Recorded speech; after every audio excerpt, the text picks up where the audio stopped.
اور یہاں سے اس کا آغاز ہوا۔ ابھی اس جلسے کا، اس اسٹیج کا ایک مقصد یہ ہے کہ امن و شانتی کا پیغام۔ تو صرف پیغام کہاں ہے یہاں تو عملی شکل میں امن قائم ہے۔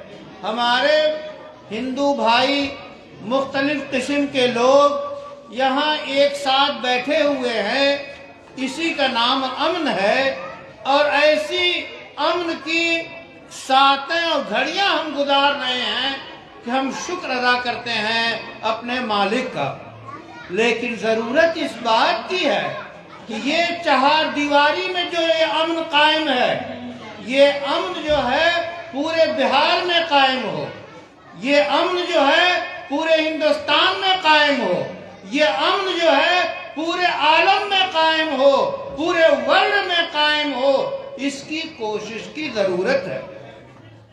ایک بنیادی بات یہ بتائی جاتی ہے کہ غریبی اور مفلسی اور انسان کا محتاج